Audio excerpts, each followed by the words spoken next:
What is rage bait exactly? Well, it's content created to provoke strong negative emotions, usually anger or frustration. Think of posts or headlines that make you stop, get fired up, and maybe even leave a comment. Hi, my name is Jaden, and I make commentary videos on stuff related to like culture, media, whatever's going on in the world, kind of whatever I feel like yapping about, because I like to yap. And today's topic is rage bait. I'm sure you've heard a lot about rage bait because it's been pretty popular lately. So, the point of rage bait is literally what it sounds like. It is media that evokes rage or some sort of strong emotion. So you've probably seen a lot of rage bait, or maybe you've come across rage bait and you don't even realize what you're watching is rage bait. I see a lot of it on stuff like TikTok or Instagram Reels. Typically I see it on like short form content. Oh, Tabitha, no. So rage bait works really well because as humans, that's what we are, whether you believe it or not, it's really like psychological. So we're drawn, Tabitha, it's my cat. So we're drawn to things that will evoke emotion, whether it is a positive emotion or a negative emotion, or even something that's intriguing. No, don't eat that. Technical difficulties. My kitten just got into the garbage and took out who knows what. Anyways, so rage bait, what was I saying? Right, so it is pretty much any kind of media that makes you upset or feel strong emotions. It's typically geared towards negative emotions, hence the title rage bait. But even clickbait in general, it just intrigues you, you know? Like, you'll see a title of something and you're like, okay, what is this? Like, and you click it and you're like, this is not what I thought it was exactly. It's pretty much misleading, or it's something that's gonna get you engaged. And with rage bait, it's something that's gonna provoke anger, like angry emotions and stuff that will like really upset people.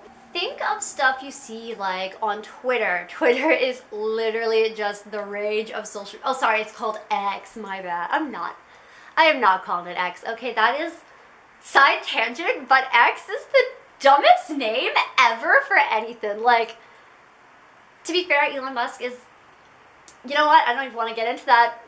I don't. He's just, Elon Musk is rage bait, okay? I swear, like, anyways. Twitter is a great example of a social media that is literally just stuff that makes people angry. Why? Because people get a kick out of making people angry and seeing a reaction out of them.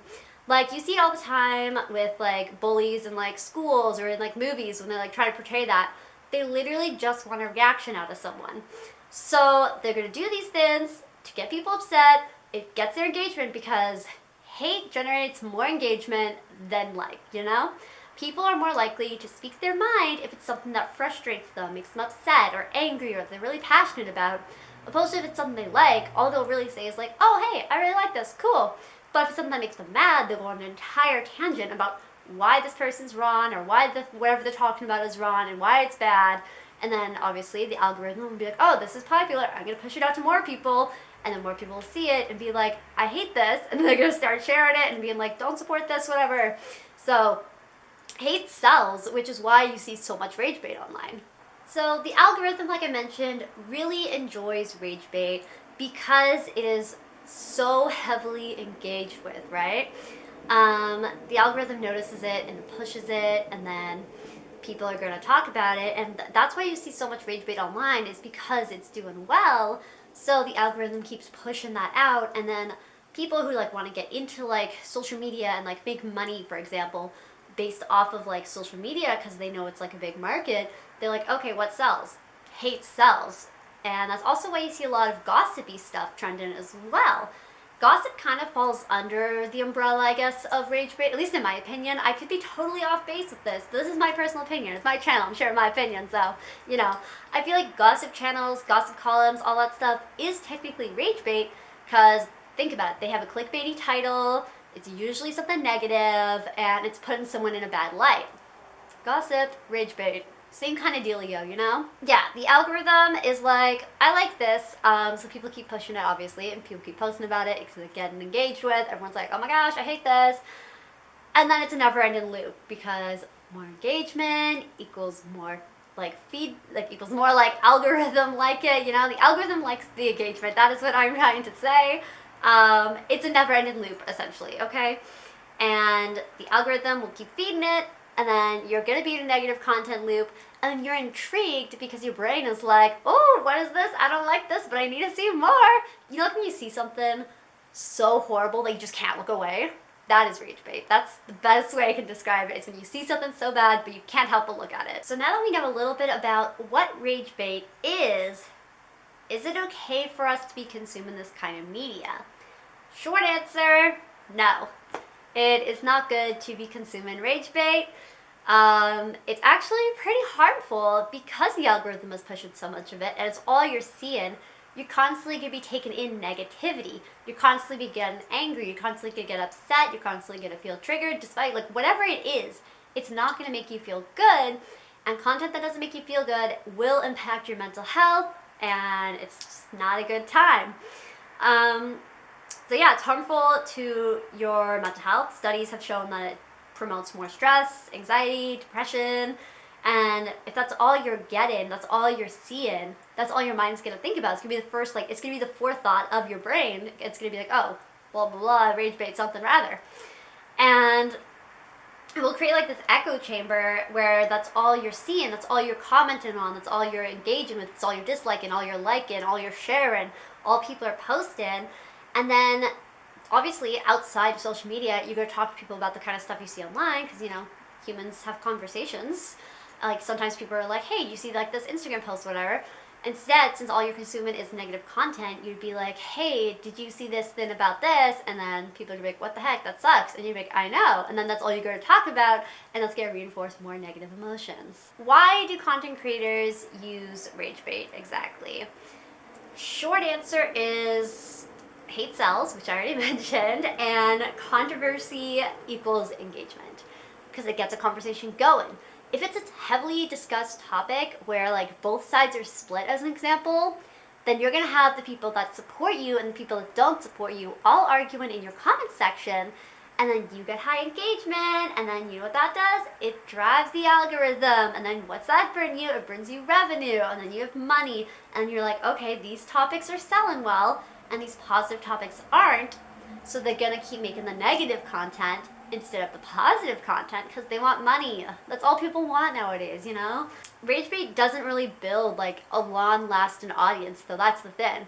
Because like if you keep posting so much stuff, one day you might cross the line and post something totally unwelcomed. Like rage bait isn't really welcome anyways, but like, you know what I mean? Something really controversial and really bad, and then everyone's gonna turn on you, and then the rage will become you, and people are gonna hate on you and your content, opposed to whatever it is you're talking about, because some people can just really cross the line and just say the most out-of-pocket, horrible stuff about people or things, and it's just not good. How do we avoid rage bait? Because we don't want to be consuming this kind of media, you know? It's not good for the mind, the body, or the soul, okay?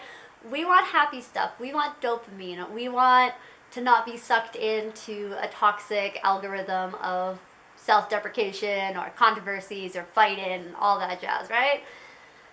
Well, I have a little list here that I will read. Number 1, think before clicking. What do I mean? Well, what does the headline make you feel if you see like a title on something, right? Does it seem like it's worth your attention? Is it something you really want to sit down and watch, whether it's a 2-minute video or a 10-minute video? Does it seem like something that you would genuinely learn something from, or something that would boost your like dopamine and make you feel good? If it's something that you feel like just like doesn't feel right, then don't click it. Tip number 2, follow creators that have a healthy outlook on the world and post stuff you're actually interested in and makes you happy, and not content creators that post stuff that evokes rage, obviously. Tip number 3 is to limit comments.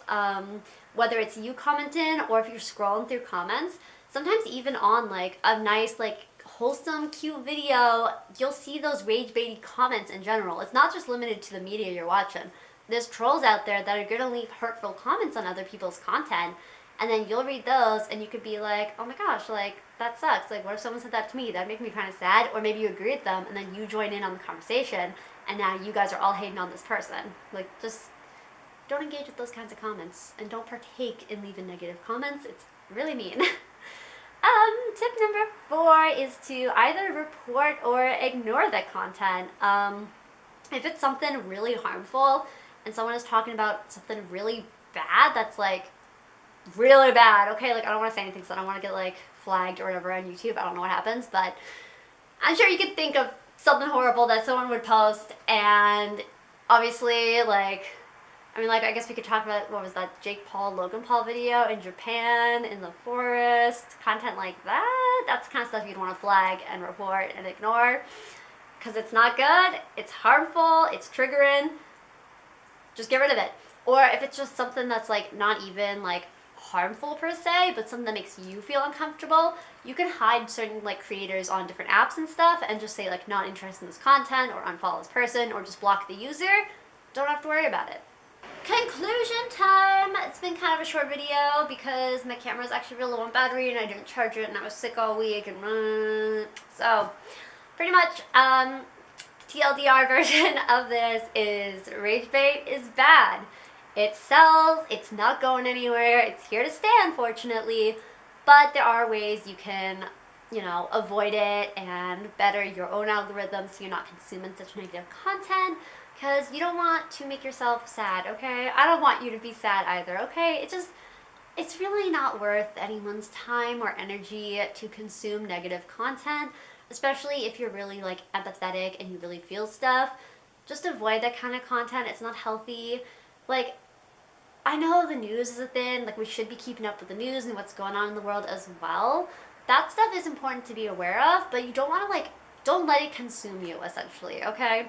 Just be careful with what kind of content you're watching, and if it's a movie or a show or something, anything just negative, just like take a step back, think about it, and like, does this sound like something that would make me feel good or bring me joy, or is it something that will evoke a negative emotion, make you feel sad, make you feel angry?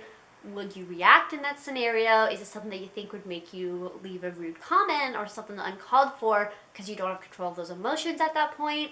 Just take a step back and think about it, and just stick to using the internet for things that will better you, whether it's learning or creativity. Just like stay away from the negative side of the internet pretty much.